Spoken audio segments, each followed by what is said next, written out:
I mean, the French do it properly. It's like in France, they do what the Americans did in the 70s.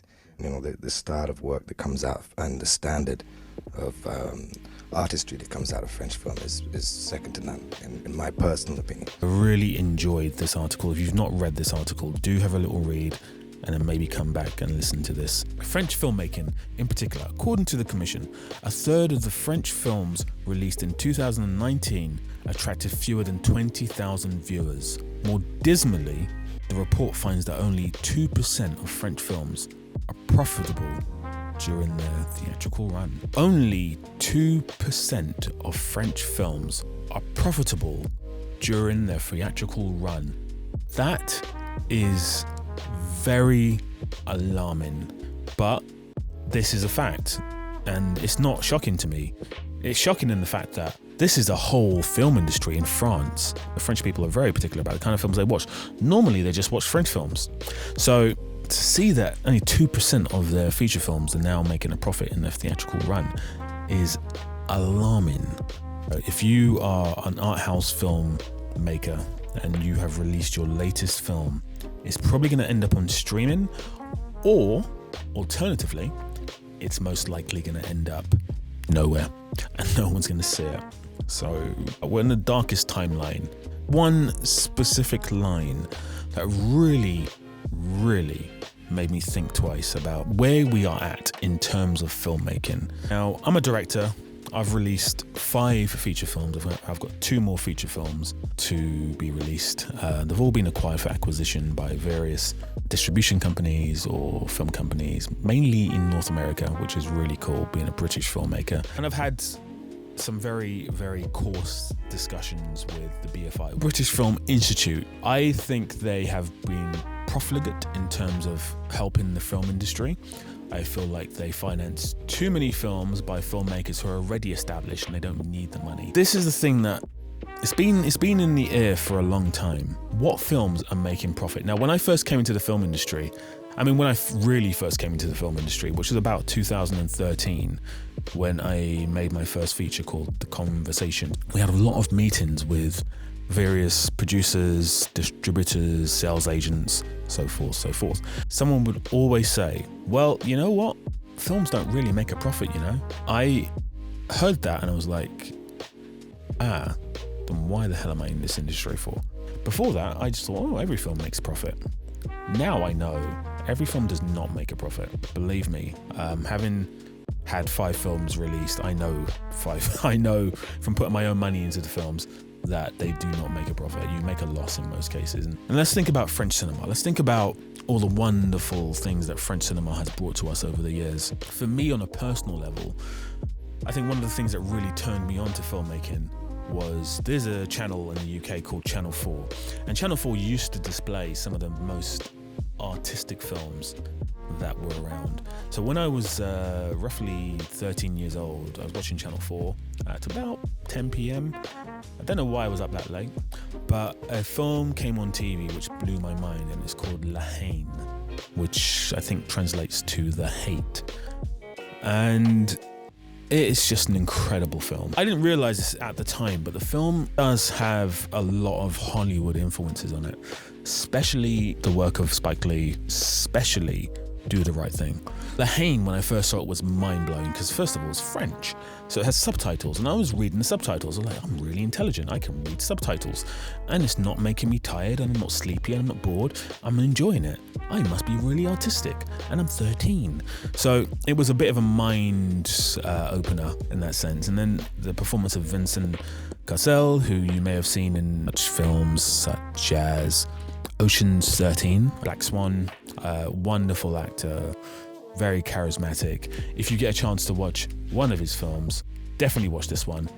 If you get a chance to see 2 of his films, watch Irreversible, which is another wonderful French film by an Argentinian director. The film that really kind of opened my eyes even further was La Femme, Nikita, which is directed by Luc Besson. Luc Besson, you will know him from Leon, the Professional, which is an amazing film. In fact, the character of Leon is actually in the film La Femme Nikita. If you watched both films, you'll see that They're in the same actor, same character.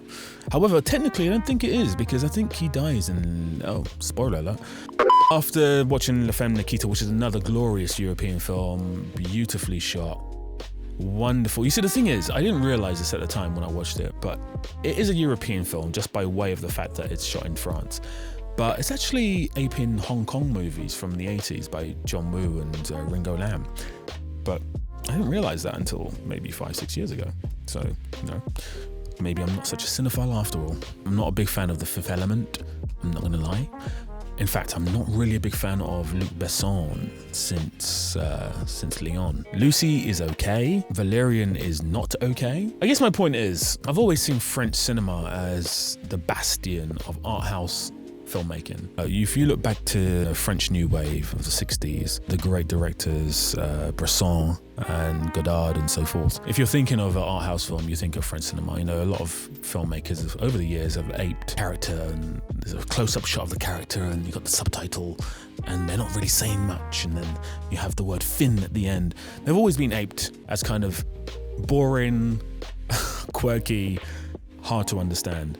But I've always found my experiences with French cinema to be just outstanding. There's things like Portrait of a Lady, which I didn't really vibe with, but it looks beautiful. This article, love this article. It goes into why art house cinema is disappearing. And I think this is across the board. This is not just in France. But I think the article itself really highlights the fact that even French cinema, which is the pillar, the beacon of art house filmmaking, is now at a point where it doesn't hardly exist. This coincides with the decline of hip-hop. As of the recording of this video, there has only been one top charting hip-hop song or album in the year 2023. Now, coincidentally or incoincidentally, the sales of hip-hop have gone down by 40%. Is there a correlation between the two?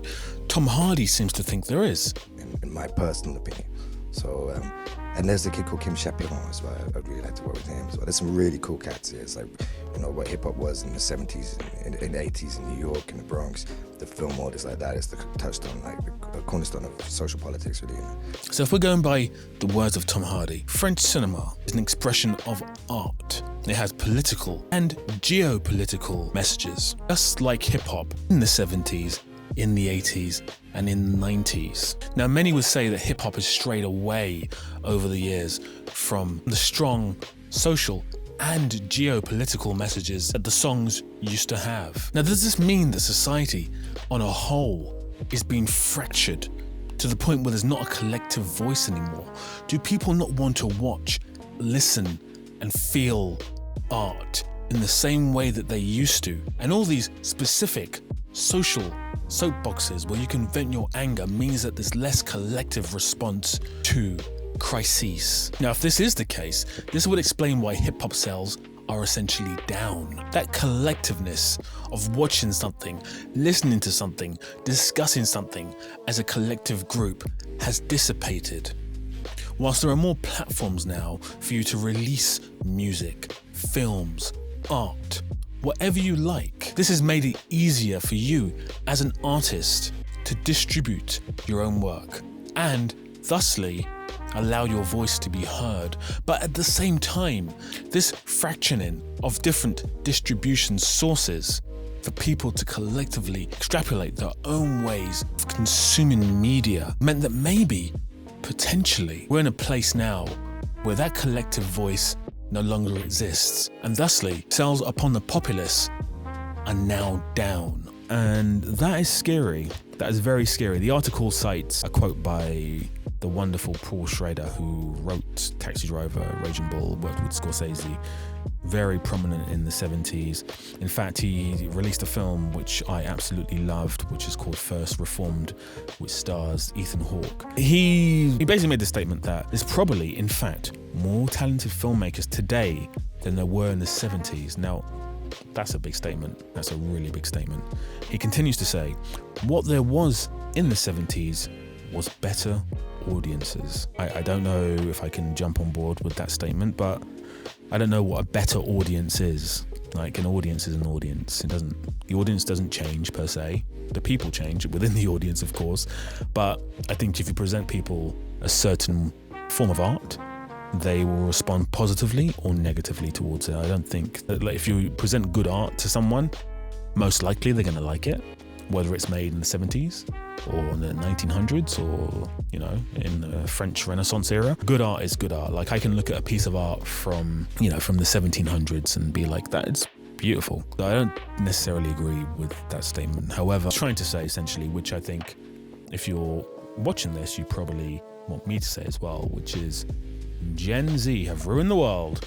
And they maybe have, but it's not their fault. They have been brought up on and it's not even just their fault specifically, because this has been going on for a very long time. The MTV generation wanted things fast and quick, and music videos quick, fast, loud, colourful, low angles. Like, if you didn't make a music video like that in the 2000s, you weren't making a music video. So this has been going on for a while, and people's attention spans are getting shorter and shorter and shorter. I'm not saying anything new or exciting here. This is just facts that there are facts.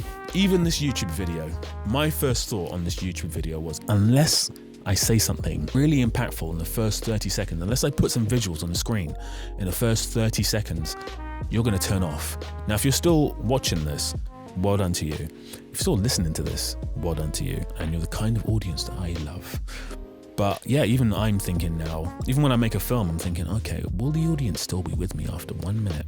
Because they're not. And you shouldn't be thinking that when you're making a film. You shouldn't be thinking, I've got 30 seconds to engage my audience. French cinema is basically dead. If only 2% of the theatrical releases are making a profit, if only 20,000 people out of a population of 70 million are watching French cinema, and art house cinema is dead. That is a real shame, because I am really, really going to miss it. What do you think? Do you think that art house cinema is dead? Do you think cinema is dead? I do. I do think cinema is dead. I'm going to let you in a little secret here before I leave. I have only been to the cinema once since 2022. I went to go and see Doctor Strange 2. I don't know what was wrong. I left the cinema feeling so empty. It wasn't the worst Marvel film I've seen, but something happened that day that changed my perception of cinema forever. And I still don't know what it was. I really don't know what it was. But I have only been to see Barbie and Oppenheimer since then. And that was this year. And I used to go to cinema every single week to watch every single film, but I just can't do it anymore, unfortunately. So that's where I'm at. A little secret that you now know. It's really bad. It's really bad. For a director, filmmaker, a person who's, I think of film, that's where I'm at. Where are you? Are you in the same place? Are you still going to cinema? What was the last film that you went to go and see? Please let me know in the comments. Thank you for watching, listening. Please subscribe if you haven't subscribed. And again, thank you so much if you've commented before, if you watched before, if you've liked before. I really do appreciate everything. Big love. And it's just cool. French film is cool. That's it. And the actors are cool. And I'd love to work with all of them, you know.